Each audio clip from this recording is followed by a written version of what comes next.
Regina's arms were still around Raymond's shoulders when she saw him. At first, her mind refused to understand what her eyes were seeing.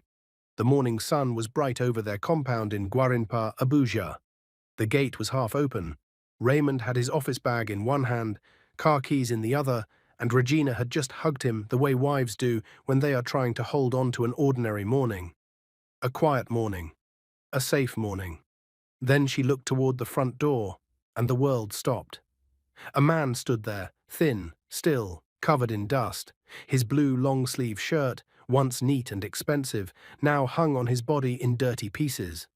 His black trousers were torn at the knee and faded with age. His shoes looked almost broken. His hair was thick, wild and uncut. His beard was long, rough and tangled. His face looked older than it should have looked. Harder, like life had dragged him through stones and heat and hunger and left marks that no soap could wash away. But the eyes, Regina knew those eyes. Her mouth fell open, the blood drained from her face. "Yeah, James," she whispered, and even to her own ears, her voice sounded like it belonged to someone else. Raymond turned sharply. The office bag slipped from his hand and hit the tiled floor with a dull thud. For 1 second, no one moved. Not Regina, not Raymond, not even the man at the door. James stood there breathing slowly, staring at the two of them. His eyes were red, not from rage alone, but from something deeper. Something broken. Tears had gathered there, but they did not fall yet. It was as if he had cried too much already in another place, in another life. Regina's knees shook. "No," she said, backing away. "No, no, no."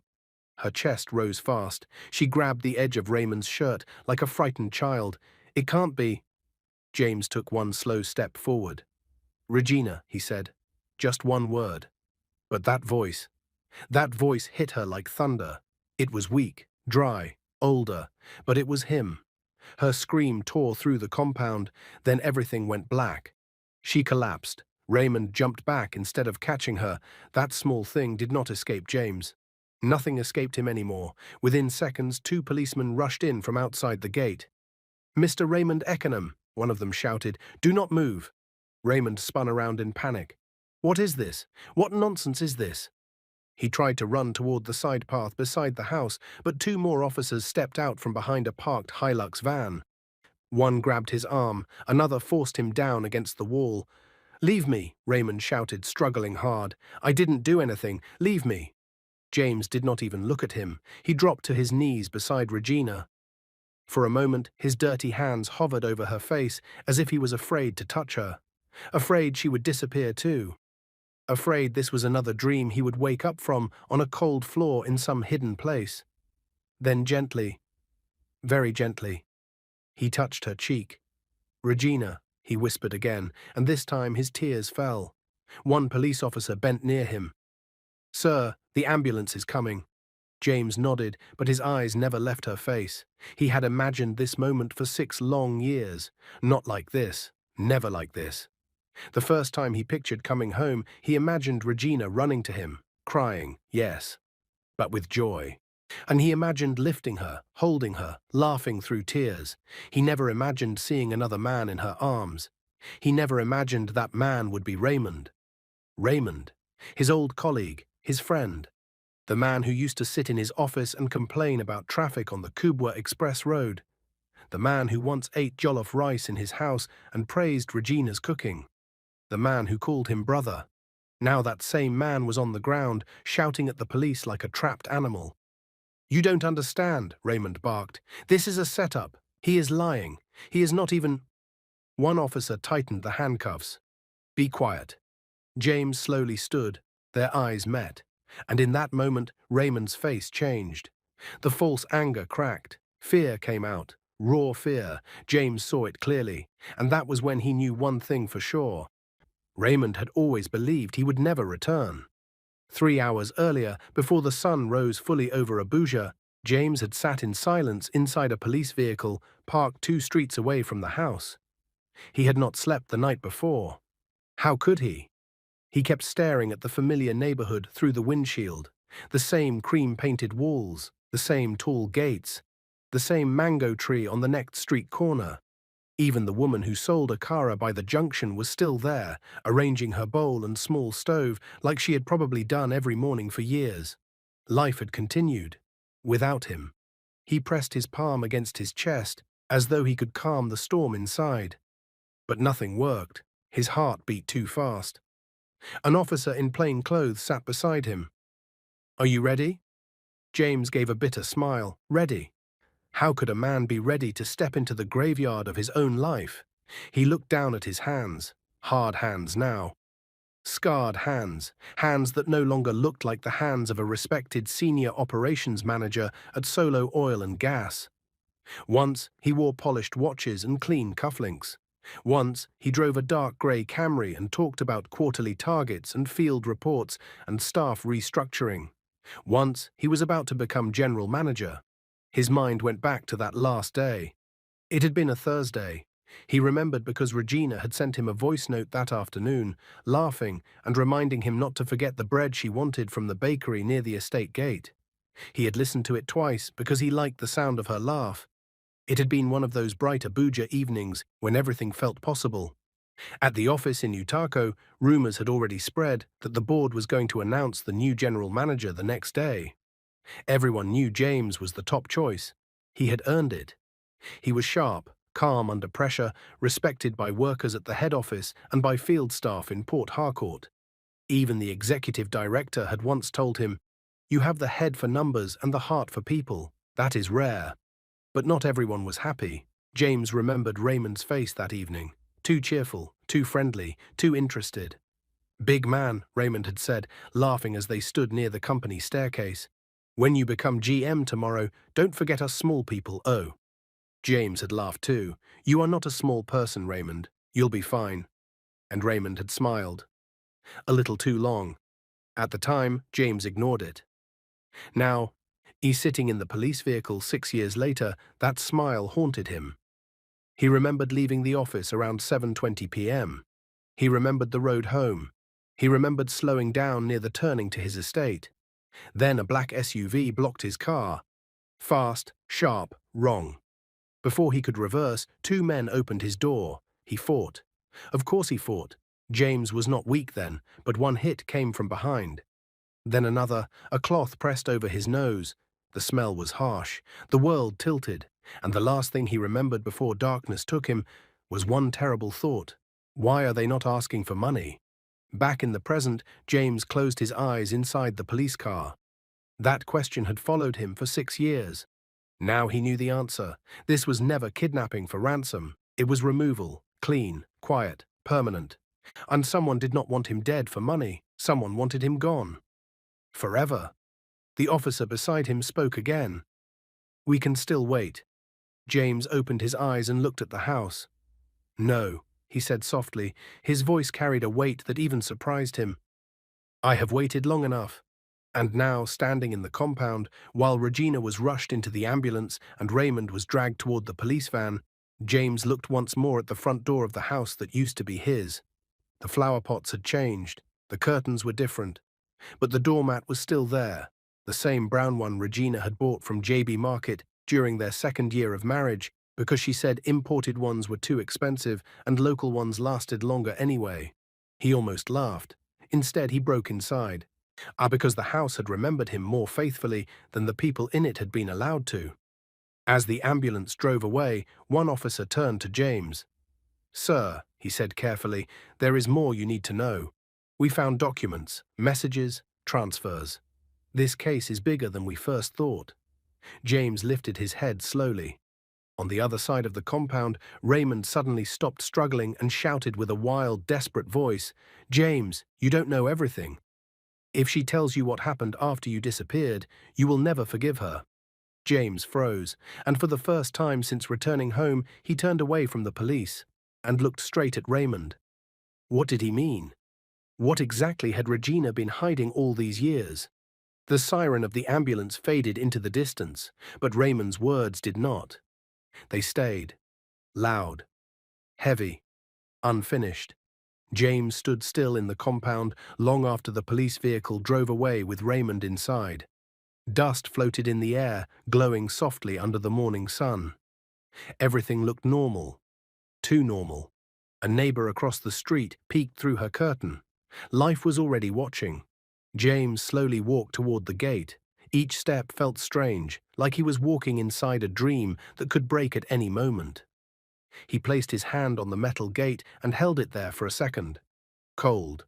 Real. He looked up at the sky. 6 years. 6 years of darkness. And this was how it began again. He let out a long breath. "Sir." He turned. The same plainclothes officer from earlier stood a few steps behind him. "We need to go to the hospital," the officer said gently. "Or your wife is awake." James swallowed. That word still felt strange. Wife. Was he still her husband, or was he just a ghost walking into a life that had moved on without him? He nodded slowly. "Let's go." The hospital smelled clean. Too clean. James sat on a bench outside Regina's room, staring at the white floor tiles. Nurses walked past. Someone laughed faintly at the far end of the corridor. A baby cried somewhere. Life. Normal life. It felt unreal to him. The officer sat beside him. "Before you go in," he said, "there are things you should understand." James didn't look at him. "I already understand enough." The officer paused. "No, sir. You understand the beginning. Not the middle." That made James turn. The officer leaned forward slightly, lowering his voice. "Or not after you were taken. There was no ransom call, no demand, nothing. That made your case strange, but not impossible. At first, your wife pushed hard. She went to the police almost every day. She called your colleagues. She even traveled to Port Harcourt once, because someone said they saw you there." James's chest tightened. He didn't know that. "She didn't give up easily," the officer continued, "for almost 2 years." James looked away. 2 years. "So what changed?" he asked quietly. The officer sighed. "Time," he said, "and pressure." James frowned. "Pressure? From people around her? Friends, family, even your company?" James's jaw clenched slightly. "Solo Oil and Gas declared you missing after 3 months. After 1 year, they replaced your position officially. After 3 years..." The officer hesitated. "They pushed for closure." James's voice dropped. "Closure. Yes. Your case was declared inactive.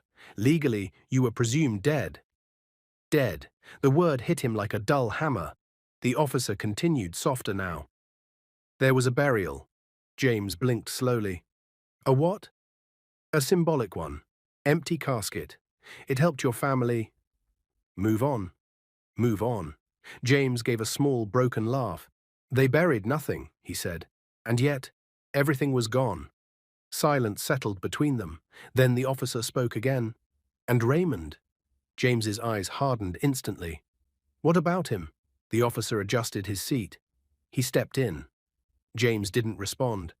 "He supported Regina, financially, emotionally. He visited often, helped her with legal issues, stayed close to your family." James's lips pressed together. "Of course he did." "Sai, he was patient," the officer added. "Careful, not too fast, not too obvious." James finally spoke. "Like a man waiting for something." The officer nodded. "Yes." James leaned back slowly, his head touching the wall behind him. He could see it now. The long game. Raymond didn't rush. He didn't chase. He waited, like someone who already knew the ending of the story. James closed his eyes. "And then," the officer continued, "after about 4 years, he proposed." James opened his eyes again. "And she said yes." It wasn't a question. The officer nodded. "At first, she refused. According to her friends, she felt it was wrong. Too soon. Too close." James swallowed. "But then..." "People talked," the officer said. "They told her life must go on, that you were gone, that she deserved happiness, that Raymond had always been there." James let out a slow breath. "And she believed them?" "Yes. And they got married." "A simple wedding," the officer said. "Nothing big." James stared ahead. He didn't feel anger at that moment. Not yet. Just emptiness, like someone had quietly erased him from his own story and replaced him with another man. "And today," the officer added softly, "you came back." James stood up suddenly. "I need to see her." The officer nodded. She's inside. James walked toward the door, then he stopped. His hand hovered over the handle. For a second, fear crept in. Not fear of danger, but fear of truth. What if Raymond was right? What if there were things he didn't know? What if the woman inside that room was no longer the Regina he left behind? He took a breath, then pushed the door open. Our Regina was sitting up on the hospital bed. Her eyes were swollen, red, wet. A drip was attached to her hand. The moment she saw him, she froze. James stood at the door. Neither of them spoke. Time stretched. Pain filled the space between them. Then Regina slowly lifted her hand. "Come closer," she whispered. Her voice trembled. James walked toward her, step by step, careful, like he was approaching something fragile or dangerous. When he reached the bedside, she grabbed his hand suddenly, tight, desperate. Her fingers shook. "Say something," she said, her voice breaking. "Please, say something." James looked down at her hand holding his, then back at her face. "I'm here," he said. That was all, but it was enough. Regina burst into tears, not soft tears, not quiet tears, deep, a painful crying that came from somewhere buried inside her chest. "I thought you were dead," she sobbed. "I thought you were gone forever. I buried you. I stood there. I watched them lower an empty box into the ground, and I told myself you were inside it." James' eyes softened, but only slightly. He didn't pull his hand away, but he didn't hold her tighter either. "I waited," she continued. "I waited, James. I waited until I couldn't breathe anymore." Her voice cracked. "I didn't know what else to do." Silence, heavy, uncomfortable. Then James spoke, low, controlled. "Did you love him?" The question landed hard. Regina's crying slowed. She looked up at him. Her lips trembled. "I—" She couldn't finish. James didn't blink. "Did you love Raymond?" The room went still. Regina closed her eyes briefly, then opened them. "Ah, yes." The word came out small, broken. But it came. James nodded slowly, like he expected it. Like it didn't surprise him. But inside, something shifted. Something fragile, cracked. "And did he love you?" James asked. Regina hesitated, then nodded. "Yes." James let out a quiet breath. Of course he did. There was something in his tone, something Regina didn't understand. "Not yet." She tightened her grip on his hand. "But I didn't know," she said quickly. "James, I swear I didn't know." "Didn't know what?" Her voice dropped to a whisper. "That he was the one who took you away." Silence, sharp, cold. James stared at her, long, carefully. Then he leaned slightly closer. "Tell me everything," he said. Not loudly, but with a weight that made it clear. This was no longer a reunion. This was an investigation. And whatever Regina was about to say next would change everything. Regina's lips parted, her eyes filled with fear. And then, a knock came at the door. James turned. A nurse stepped in, followed by the same police officer. "Sir," the officer said, serious now, "we just received new evidence from Raymond's phone." James's heart dropped slightly. "What evidence?" The officer hesitated, then said quietly, "It's not just Raymond." James froze.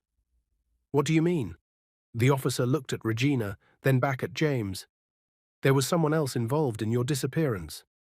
The room went silent again. James slowly turned back to Regina. Her face had gone pale, too pale. And in that moment, a terrible thought crossed his mind, a thought so heavy, he almost didn't want to believe it.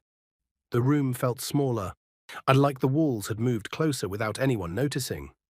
James did not sit. He did not speak. He just stood there, staring at Regina, waiting. The officer's words echoed again in his head. "It's not just Raymond." Regina's hand slowly slipped from his, not because she wanted to let go, but because her strength was fading. Her fingers trembled in the air before dropping to the bed. James saw it, every small movement, every flicker in her eyes, every breath that came too fast, then too slow. He had learned to observe like that. In the dark place where he had lived for 6 years, noticing small things was the difference between survival and silence. "Say it," James said quietly. His voice was calm, too calm. Regina shook her head slowly, tears gathered again. "Oh, James, please, say it." The officer shifted uncomfortably near the door. Even he could feel it now. Something heavy was about to fall. Regina swallowed. Her throat felt dry. Her chest hurt. "I didn't know," she said quickly, her voice shaking. "I swear to you, I didn't know at first." James didn't move, didn't blink. "Then when?" he asked. That question, it broke something inside her. Her lips trembled. After, after the burial. James's eyes darkened slightly. "Explain." Regina looked down at her hands. She couldn't look at him anymore. "I was still grieving," she said. "I wasn't sleeping well. I kept hearing your voice. Sometimes I would wake up and think you were in the kitchen, or in the bathroom, or just outside the gate." Her voice cracked. "I was losing myself." James said nothing, so she continued. "One evening, Raymond came over. He said he wanted to check on me." James' jaw tightened slightly. Regina noticed, but she kept going. "He had been helping a lot already, paying for things, talking to lawyers, calling your office, acting like he was still searching." James let out a quiet breath. "Acting?" Regina nodded slowly. "Yes, acting." The word hung in the air like smoke. "I trusted him," she said, "because he was your friend. Because he was there when nobody else stayed that long." Her voice softened. "And because I was tired of being alone." Silence, painful silence. Then she continued. "That night, he was drinking. I didn't know he had already been drinking before coming." James's eyes flickered. Something about that detail mattered. "He started talking," Regina said slowly. "At first, it was normal. And he was complaining about work, about how things had changed since you were gone, about how the company didn't value loyalty." James clenched his fist slightly. "And then?" he asked. Regina closed her eyes briefly. Then he said something strange. James leaned forward just a little. "What did he say?" Regina opened her eyes, and for the first time, she looked directly at him.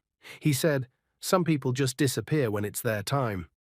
James froze. The words hit him harder than he expected. Regina continued, her voice dropping lower. "I asked him what he meant." James didn't breathe. "And he laughed," she said, "but it wasn't a normal laugh. It was wrong, loose, careless." A pause. Then, he said, "If you knew what really happened that night, you would stop crying for him." James's chest rose sharply. The officer near the door straightened. Even he hadn't heard this part yet. "What did you do?" James asked. Regina shook her head slowly. "I got scared," she whispered. "Very scared." Her fingers tightened on the bedsheet. "I told him to leave. I didn't want to hear anything like that. I thought maybe he was just drunk and saying nonsense." James's voice dropped. "But you didn't forget," Regina swallowed. "No." A long silence passed. Then James asked the question that had been growing inside him since the officer spoke. "When did you know?" Regina's lips trembled again. "Not that night." James waited. A few weeks later, he came again. This time he was sober. James's eyes narrowed slightly. "He apologized," Regina said. "He said he didn't remember everything he said that night. But he looked uneasy. Like he was trying to check if I knew something." James nodded slowly. "And you pretended?" "Yes." "Good," James said quietly. That surprised her, but she continued. "I started watching him," she said, "listening more, paying attention to things I had ignored before." Her breathing grew uneven. "And then, one day, I saw a message." James' entire body stilled. "A message," he repeated. Regina nodded. He left his phone on the table. "It rang. I wasn't trying to snoop, I swear. But something pushed me to look." Her voice dropped to almost nothing. "It was a text." James leaned closer. "What did it say?" Regina hesitated, her eyes filled with fear again. "Say it," James pressed. She took a deep breath, then spoke. "6 years is too long. What if he comes back?" Silence. Dead silence. James felt something twist inside his chest. "And Raymond replied," Regina continued slowly, "dead men don't come back." The room went cold. James stepped back slightly. Like the air had become too heavy to stand in, the officer cursed under his breath. "So you knew," James said. "It wasn't anger, not yet. Just truth." "Yes," Regina whispered, "and you still married him." That one. That one cut deeper. Regina's tears fell again. "I was afraid." James's eyes snapped back to her. "Afraid of what?" Her voice shook. "Afraid of him." That answer. He didn't expect it. "He changed," Regina said quickly. "After that. After I saw that message, I started noticing things. His temper, his silence, the way he would look at me sometimes, like he was checking if I would say something." James listened carefully. Every word, every detail. "I wanted to go to the police," Regina said, "but I had no proof. Just a message. And he deleted it the next day." She wiped her tears roughly. "And then he proposed." James's jaw tightened again. "And you said yes." Regina nodded weakly. "I thought, if I stayed close to him, I could find out the truth." James stared at her, long, hard. "You married the man who might have killed me, to investigate him." Regina broke down again. "I didn't think you were alive," she cried. "I thought I was chasing a ghost. I thought I was just trying to understand how you died, not bring you back." Her voice echoed in the room, then faded. Slowly, James didn't speak. He turned away, walked a few steps, stopped, his back facing her. He pressed his fingers against his forehead, thinking, processing, surviving, again. And then he spoke, low, controlled. "There was someone else." Regina froze. James turned slowly. "The officer said Raymond didn't act alone." Regina's eyes widened. "No." James stepped closer. "Who was it?" She shook her head quickly. "I don't know. Don't lie to me."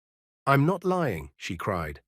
But something in her face, something small, something quick, gave her away. James saw it, and this time his voice changed. Not loud, but sharp. "Regina," he said, "look at me." She didn't want to, but she did, and the moment their eyes met, James knew. "You know the name," he said. Her lips parted. No words came out, just fear, pure fear. And then, the officer's phone rang. He answered quickly.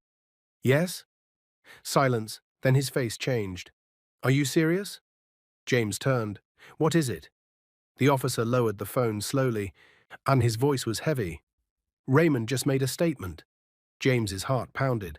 "What did he say?" The officer looked at Regina, then back at James. "He gave us a name." The room held its breath. James stepped forward. "Who?"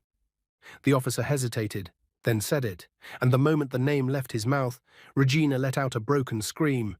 "Kelvin Adeyemi." The name dropped into the room like a stone into deep water. Silence followed. Then, Regina screamed. Not the kind of scream people use to call for help. This one came from somewhere deeper, raw, painful, uncontrolled. James didn't move at first. He just stood there, staring at the officer, as if maybe, just maybe, he had heard wrong. "Say it again," James said slowly. The officer swallowed. "Kelvin Adeyemi," he repeated, "Executive Director on Operations, Solo Oil and Gas." The world tilted. James blinked once, twice. Kelvin, his boss. The same man who had once placed a hand on his shoulder and said, "You're the future of this company." The same man who smiled during board meetings, who praised him openly, who recommended him for promotion. James felt something rise in his chest. Not anger yet. Something colder. Something heavier. Betrayal. He let out a quiet breath. "No," he said under his breath, but Regina's reaction said otherwise. She had covered her mouth with both hands, shaking violently on the bed. "Regina," James said, turning to her slowly. She shook her head. Tears streamed down her face. "No, no, no." "You knew him," James said. It wasn't a question. She nodded weakly. "He came to the house," she whispered. After you disappeared." James's chest tightened. "Explain." Her breathing was uneven. "I thought he came to support me," she said. "He said the company was worried, that they were doing everything they could, that he personally wouldn't rest until you were found." James closed his eyes briefly. The lie. So clean, so polished. "And Raymond?" he asked. Regina's voice broke. They came together. That, that landed differently. James opened his eyes slowly. "They came together," he repeated. "Yes." The officer stepped forward slightly. "That matches what we're seeing," he said. "Phone records show multiple contacts between Raymond and Kelvin before and after your disappearance." James turned to him. "How deep does this go?" The officer hesitated. "Deep," he said. James nodded once, then looked back at Regina. "And when did you connect the two of them?" Regina wiped her face roughly. "I didn't." "Not at first," she admitted, "but after I saw that message on Raymond's phone, I started thinking differently." Her eyes drifted slightly, lost in memory. "I remembered something Kelvin said during one of his visits." James stepped closer. "What did he say?" Regina's voice dropped. "He told me James was a good man, but sometimes the system chooses who rises." James froze. The words echoed, slow, clear, cruel. Regina continued shaking her head. At that time, it sounded like sympathy. But later, it felt like something else. James' jaw tightened. "Like a warning," he said. "Yes." The officer spoke again. "We also found financial transfers," he said. "Large ones. I from a shell company linked to Kelvin into accounts connected to the abductors." James's hands curled slowly into fists. There it was. The proof. Not just suspicion, not just fear. Truth. Ugly. Sharp. Undeniable. "And the abductors?" James asked. "One of them has already been picked up," the officer replied. "He's cooperating." James looked up. "What did he say?" The officer hesitated. Then, he confirmed it was an inside job. James's chest rose, and he said something else. James stepped closer. "What?" The officer's voice lowered. "They were instructed not to kill you." That confused him. "Why?" James asked. The officer shook his head slightly. "We're still trying to understand that part." But according to him, one of the men refused to go through with it. Or said killing you would bring too much heat. James's mind raced. That memory, that moment, the voices in the dark, the argument he heard before everything went quiet. One voice shouting, another insisting, then silence, then life. They let him live, but not free, never free. "They kept you hidden," the officer continued, "moved you from place to place, off the radar, no contact, no identity." James nodded slowly. "I know," he said. His voice was distant now, far away, like he was speaking from a place nobody else could see. Regina watched him carefully. "James," she whispered. He didn't respond. He was remembering. The nights, the hunger, the endless waiting, the questions that never had answers. Why me? Why no ransom? Why silence? Now he knew, because someone didn't want noise. Someone wanted him erased quietly. And that someone sat in air-conditioned offices, wore suits, spoke English with confidence, smiled at board members. Kelvin. James suddenly laughed, a dry, broken sound. "He congratulated me 2 days before," he said softly. "He told me I deserved the position." Regina's tears fell harder. The officer looked away. James shook his head slowly. "I thought I was winning," he said. "I thought my life was about to change for the better." A pause. Then, "It did." He looked up. "But not the way I expected." Silence settled again, heavy. Then Regina spoke. "There's more," she said quietly. James looked at her. "What?" Her lips trembled. I think Kelvin didn't just want your position." James frowned slightly. "What do you mean?" Regina hesitated, then said it. "He wanted control." The officer stepped closer. "Explain." Regina took a breath. "Before you disappeared, James, there were rumors at the company," she said. "Quiet ones, about missing funds, about projects that didn't add up." James's eyes sharpened. He remembered. Small inconsistencies, reports that didn't balance, conversations that ended too quickly when he walked in. "You were starting to notice," Regina said. James nodded slowly. "I was." The officer's expression darkened. That changes things, he said. James turned to him. How? It means this wasn't just about promotion, the officer said. It may have been about exposure. James's heart dropped. So he didn't just remove me to take my position. He paused, then finished it. He removed me because I was getting too close. The room went silent again, everything connected, too perfectly, too painfully. Regina covered her face again. Oh God. James stood still, breathing slowly, thinking clearly now. For the first time since stepping into that compound, his mind was not confused. It was sharp, focused, dangerous. Where is Kelvin now? He asked. The officer checked his phone quickly. He's not at his residence, he said. We sent a team there already. He left early this morning. James's eyes narrowed. He knows. Yes, the officer said. Most likely. James nodded once, then looked at Regina. This is bigger than us now. Her eyes filled with fear again. What are you going to do? She asked.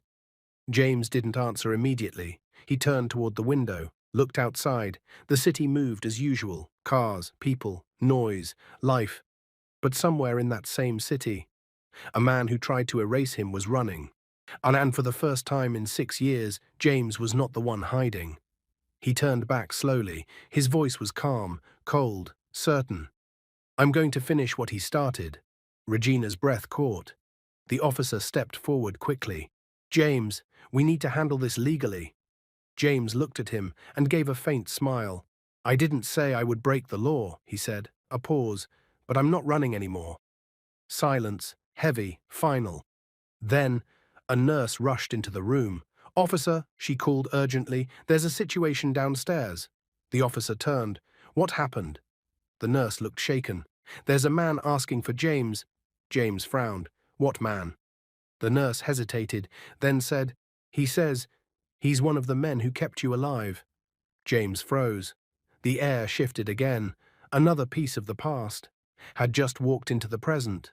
And the hallway downstairs was crowded. Nurses stood at a distance. 2 security guards watched closely. And in the middle of it all stood a man. Rough, worn, nervous. His eyes moved quickly, scanning every face like he was expecting danger to jump out from any corner. James stopped at the last step. His heart began to pound, not from fear, from recognition. The man looked up, and their eyes met. Everything else faded. You, James whispered. The man nodded slowly. It's me, he said. His voice was low, heavy with guilt. James took another step forward. The officer stood beside him now, alert. You know him? The officer asked. James didn't take his eyes off the man. Yes. A pause, then, he's the one who stopped them from killing me. The hallway went quiet. The man lowered his head. I didn't come to run, he said. I came to finish this. The officer stepped forward. Name. The man hesitated, then spoke. Usman. The officer nodded. You're under... Wait, James said, lifting his hand slightly. The officer paused. James stepped closer, standing just a few feet away from the man who had been part of his nightmare, and yet also part of his survival. Why? James asked. Just one word, but it carried everything. Usman swallowed. His hands shook slightly. At first, it was just work, he said. We were told to take you. No noise, no ransom, no contact. Just remove you. James's chest tightened. Usman continued. They paid well, too well. That's when I knew it wasn't ordinary. He looked up slowly. But I didn't ask questions. A pause. I should have. James didn't interrupt. Usman took a breath.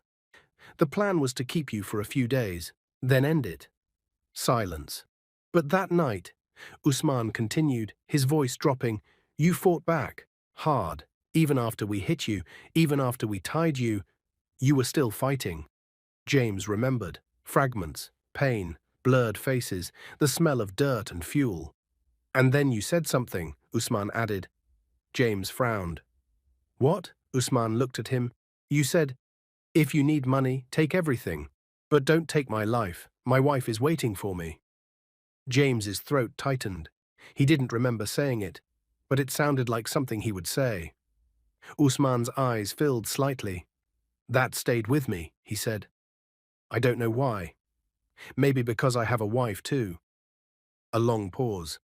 So when the order came, to finish it, I refused. The officer stepped closer. And the others? Usman shook his head. Yeah, they argued. Some didn't care, but I convinced them it was too risky. That killing you would bring too much attention, that it was safer to keep you hidden. James' chest rose slowly. So you kept me alive, he said. Usman nodded. Yes. A pause. But not free. James didn't respond, because that part was true, painfully true. Usman looked down. I know what we did to you. I know there's no excuse for it. He lifted his head again, but I couldn't carry it anymore. Not after I heard what happened this morning. James's eyes narrowed. What did you hear? That you came back, Usman said, that Raymond was arrested. A breath. And I knew it was time. The officer stepped forward again. You're coming with us. Usman nodded without resistance. I'm ready. Then he looked at James one last time. I'm sorry. James held his gaze, long, carefully. Then, I know, he said. Not forgiveness, not yet. But something close. The courtroom was full, too full, journalists, company staff, strangers, everyone wanted to see it. The fall. Raymond sat in the defendant's box. His face was no longer confident, no longer controlled. He looked smaller now, broken. Beside him, Kelvin Adeyemi sat still, calm, too calm. But his eyes betrayed him. They moved constantly, calculating, searching. James sat at the front beside Regina. Their hands rested near each other, not touching, but close, very close. The judge entered. The room stood, then sat. The case began. Evidence was presented. Messages, transfers, witness statements. Usman spoke, clear, detailed, unshaken. He told the court everything, the planning, the orders. The night James was taken, the arguments about killing him, the decision to keep him hidden, every word hit like a hammer. Raymond broke first. He started shouting, lying, blaming, denying. Then crying. It wasn't supposed to go like this, he shouted. I just wanted the position. I didn't want all this. The courtroom murmured. James didn't react. He just watched. Then Kelvin spoke. Calm, cold. He's lying, Kelvin said. I have nothing to do with this. But the evidence said otherwise, clear, direct, unavoidable. The judge listened, silently, carefully, and when it was time, he spoke. His voice filled the room. After reviewing the evidence presented before this court, silence, deep, heavy. The court finds the defendants, Raymond Econom and Kelvin Adeyemi, guilty on all charges. Regina's breath caught, and James's jaw tightened, including conspiracy, abduction, and attempted murder. Raymond broke down completely. Kelvin remained still, but his eyes, finally, showed fear. The sentence of this court is life imprisonment. The gavel hit. Once, sharp, final, and just like that, 6 years of silence ended. Outside the courtroom, the sun was bright, too bright. James stood still, taking it in, breathing, living. Regina stepped closer, slowly, carefully. Then she reached for his hand. This time, he didn't pull away. Their fingers touched, then held, tight, trembling, real. I'm sorry, she whispered. James looked at her, long, deep. I know, he said. A pause. I'm still learning how to live again. Her eyes filled with tears. Me too. Silence, soft now, not heavy like before, different, gentler. Then James spoke again. And he looked ahead, at the road, at the people passing, at life moving forward. Not every enemy stands in the dark, he said. Some sit beside you, laugh with you, eat with you. Regina nodded slowly, tears falling quietly. And truth may take years to return. He paused, then finished it. But when it does, it changes everything. If you like this story, comment, share, and subscribe to our channel for more interesting stories.